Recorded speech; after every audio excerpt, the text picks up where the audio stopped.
Lord be with you. A reading from the Holy Gospel according to Luke.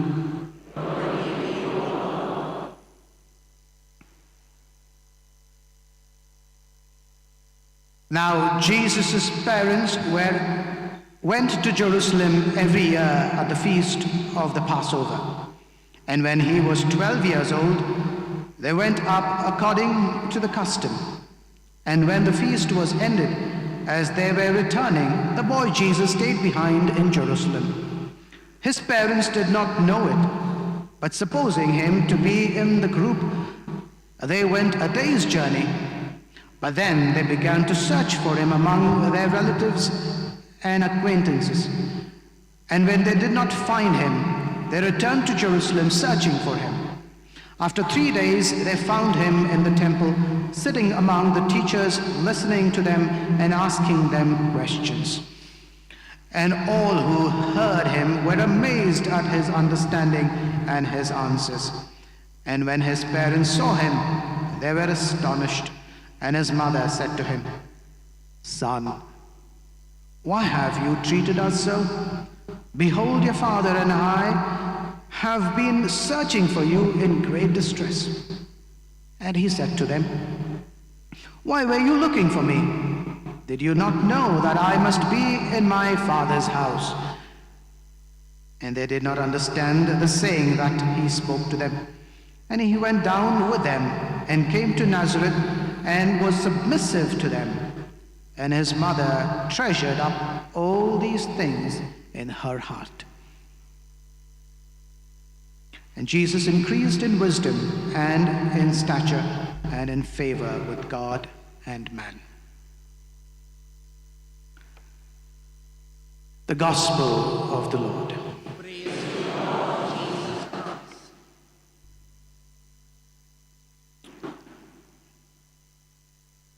My dear brothers and sisters in Jesus Christ,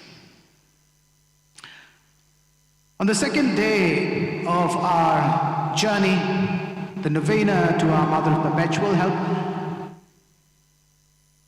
as I had already reminded, the theme is Jesus asking us, "Whom do you seek?" And on the second day, we have someone coming searching for Jesus. And as we read in the Gospel, it is Mary and Joseph searching for Jesus in the temple. And we are going to reflect on the theme of Christian family. Long time ago, when I was a young priest, I was visiting a family and I entered a house. And as I entered the house, there was an elderly lady there who welcomed me with much fascination on her face. As soon as I went in, she said, "Father, you are so blessed. You have become a priest." I looked at her and asked her, "Why do you say that I am blessed? We are all blessed.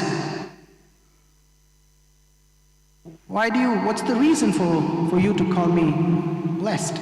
I was expecting her to say, "Well, Father, you have made the sacrifice of your life and given your life to God, and for a noble cause that you have come to serve." And I thought she would go on to say something like that. No, that's not what she said.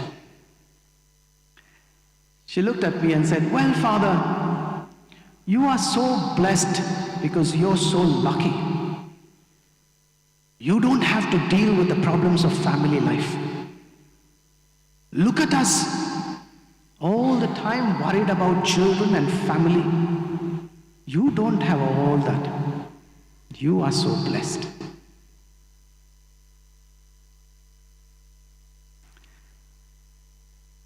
My dear friends,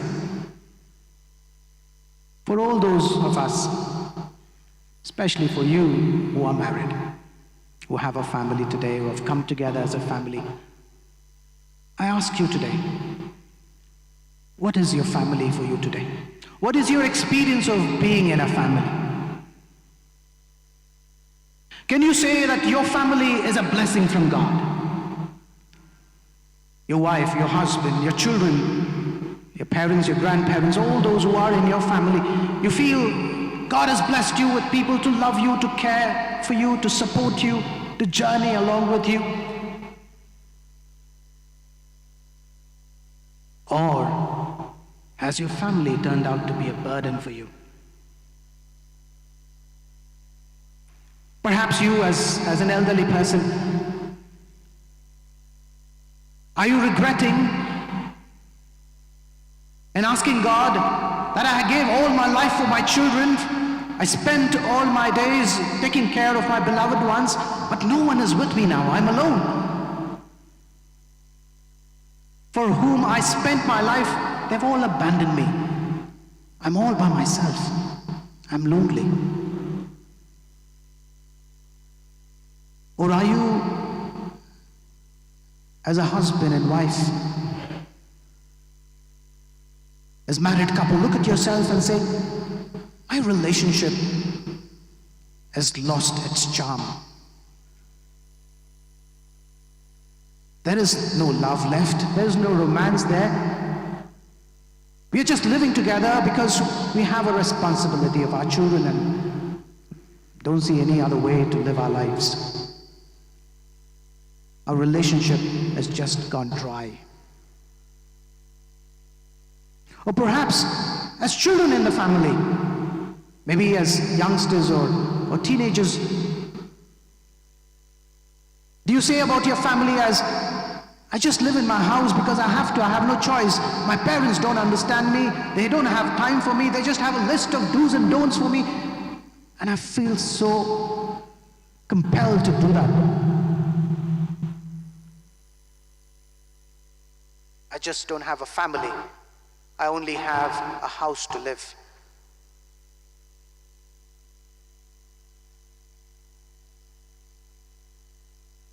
Is that your experience of family today? Dear friends, no matter what you think of your family, perhaps for most of you it's both. On one hand, you're happy about the gift God has given you. On the other hand, perhaps you are struggling to set straight certain things that are gone sour in your family. But the first thing that God reminds us today is the purpose of our family, is the purpose of marriage and family in a Christian calling. The first thing that we are reminded is that for us Christians, marriage and family is a vocation, is a calling from God. It has a purpose that God has given us. In his apostolic exhortation, Amoris Laetitia, Pope Francis, beautifully speaking about love in the family, he makes it very clear to all of us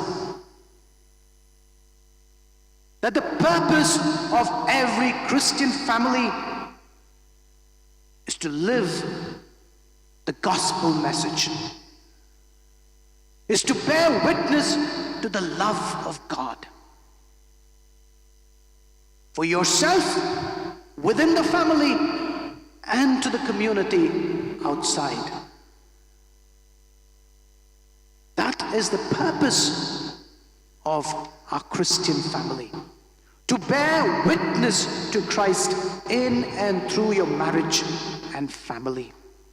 He reminds us in the same exhortation that as much as a family is called to be evangelized, a family is also called to evangelize in the way they live their life. You and I are called to the same end. Through your marriage, through your family, you're called to bear witness to Christ.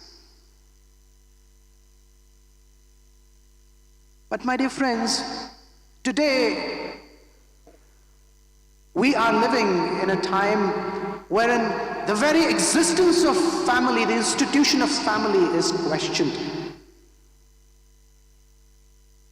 As Pope Francis, speaking to an international congress, once reminded that we can say today that we are not living in an era of change, but rather we are living in a change of an era. And this change of an era is not only affecting the way we communicate, the way we travel, the way we learn and do business or work. It is changing the very fabric of our human existence. And family too is not insulated by this change.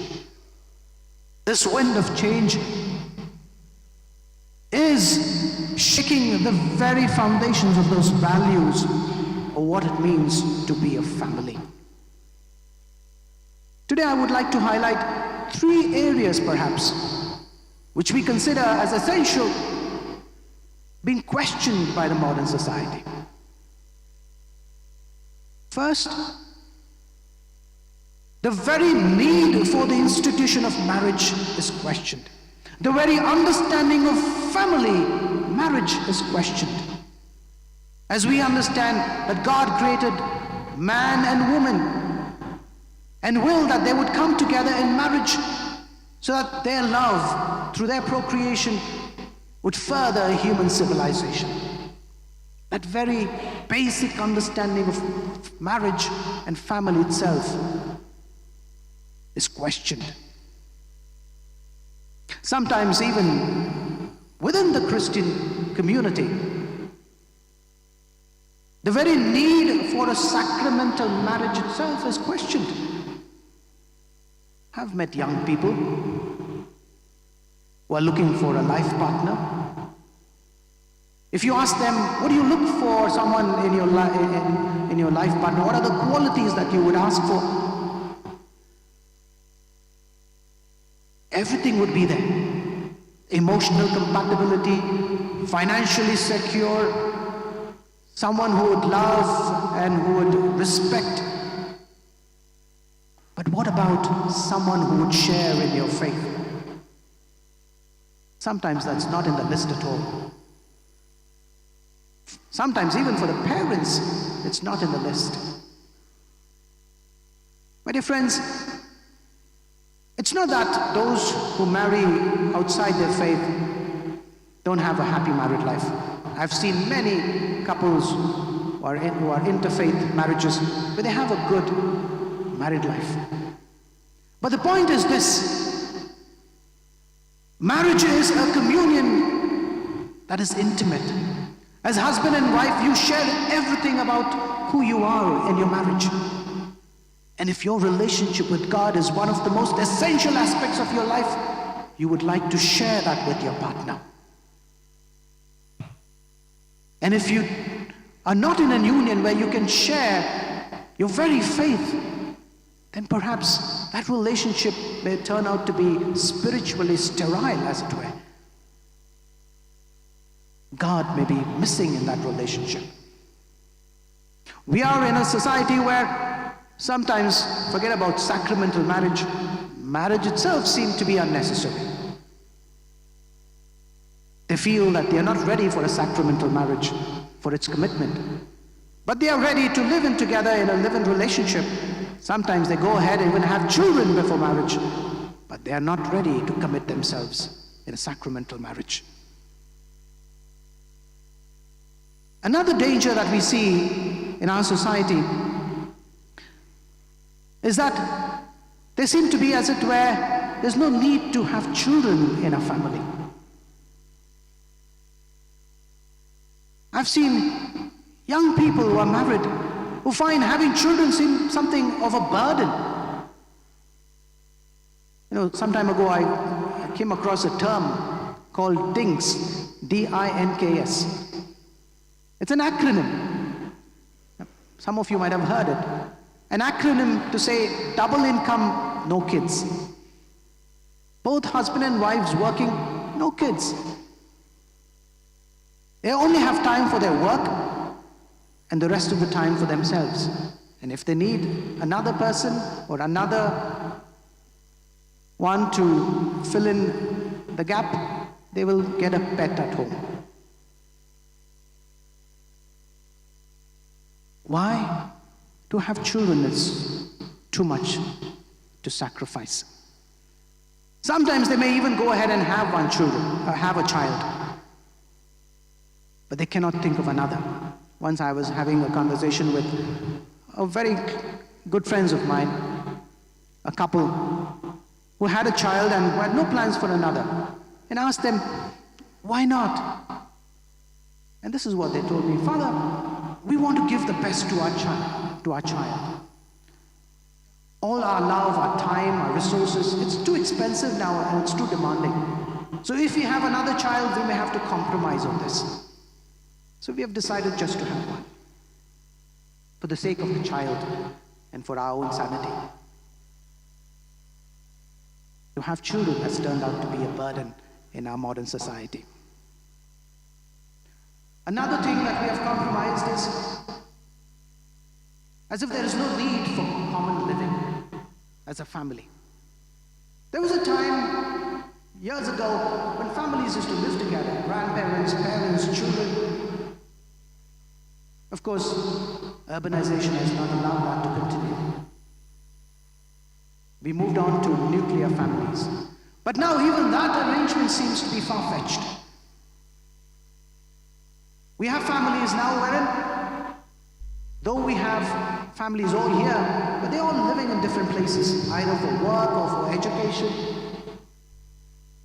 They come together only for Christmas or for holidays, or worse, for funerals. Even though some live together as a family, there's not much to share. Each one seems to be living in their own world. They come, serve their food on a plate, microwave it, and eat it by themselves. And even if they're sitting together, each one is glued to their mobile phone as they are digging into their plates. There's no time to sit together and share. There's no time to sit together and pray. There's no time to sit and ask one another, how are you doing? What's happening in your life? Family members may be living together, but there's not much shared between them. My dear friends, in all these circumstances, there is one common thing that has happened to all of us. We have forgotten the purpose of family. We have forgotten to ask, what is God's purpose in this family? Family is a vocation that God has called us to fulfill His purpose. The end of the family is not just our human well-being, but rather we have a mission to fulfill. If we have forgotten, taken away that spiritual aspect of our life, then there cannot be a Christian family. So what shall we do? What are we called to do today? My dear friends, once again we have the example of the Holy Family. God in His wisdom, when He sent His Son Jesus, He planned that Jesus would be born in a family, like you and me. Not in a temple, not in a palace like Moses, but God planned Jesus to grow up in a family, with a mother and father. Jesus spent most of His time growing up in a family, because that was the plan of God. And so we see in the Holy Family, though different persons, they come together for one singular purpose, that is to fulfill God's plan in them. And we hear in the gospel today, then when Jesus was lost, Mary and Joseph come seeking for Him in the temple, and Mary, so perplexed, asks Jesus, "Son, why have you done this to us?" And Jesus would remind them, "Don't you know that my purpose here on earth is to fulfill God's will? I am supposed to be in my Father's house, and that's where I am." In other words, Jesus was reminding Mary and Joseph the purpose God has for this Holy Family. But at the same time, we see Jesus as a young child, 12 years old, goes with his family, living in obedience to his father, to his parents. That's the example that we have today in the Holy Family. My dear friends, today, the Holy Family invites us to transform and revive our families today, each of our families. The Holy Family invites us, perhaps you as married husband and wife, ask yourself, in your relationship, is Jesus there? Is the love of Jesus uniting you in your relationship? Every time at a marriage, we remind the couple that it's not just two of you coming together in the sacramental marriage. No, you have a third person, and that third person is Jesus. It is in his love that you are united. It is in his love that you will be able to continue your bond of love, to accept one another, to forgive, to sacrifice, and to give life. Is there Jesus in your relationship? You share your worries, your plans, your cares with one another. As husband and wife, do you share your relationship with Jesus with one another? Do you share your faith life together? Perhaps you are a growing child, a teenager, a young child. Jesus calls out to you as an example today. Be obedient to your parents. Jesus was the Son of God, yet as a child, he learned to obey his parents. My dear young people, you can choose your friends, but God chose your parents. You did not choose your parents. No matter how weak or far from your expectation your parents may be at times, but they are the ones God has chosen to be your father, your mother. To learn to respect them, learn to value them. There is great blessing in obedience. As long as you are under their care, submit yourself so that in that submission you will draw great blessings. And perhaps you are elderly or grown old and your children have found their own way. Mary is your inspiration. When it was time for Jesus to go ahead and fulfill his mission, Mary did not hold on to Jesus. She surrendered her to God's plan. Even when she had to be alone, Mary let Jesus to fulfill his plan.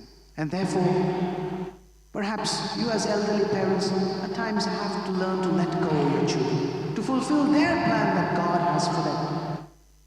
As much as in their plan, caring for you is very much part of their responsibilities. But in the bigger plan of God, God has planned something for them as well. And therefore today, my dear brothers and sisters, on this second day, Mary reminds us that we are all called to a life of sanctification. I, as a priest, as a religious, or called by evangelical vows, or you as you through your marriage, through your family, you're called to a life of sanctification. All of us, through our baptism, are called to a life of sanctification. And your sanctification is by living your life through your marriage and your blessing. And today, on this second day of the Novena, we have the icon reminding us. You see this golden light that envelops Mary and Joseph and the angels. This is a sign, a symbol of God's light that radiates through us. When we are ready to surrender our lives to God and his purpose, his blessings are immense. In the Psalm 84:11 we read, "No good thing does he withhold for those who walk uprightly." And therefore today, on this second day of the Novena, let us now call to mind all our family members. Let us remind ourselves of all those God has blessed us with.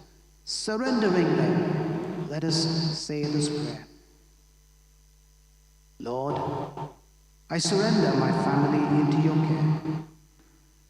Do with us as you will. Amen.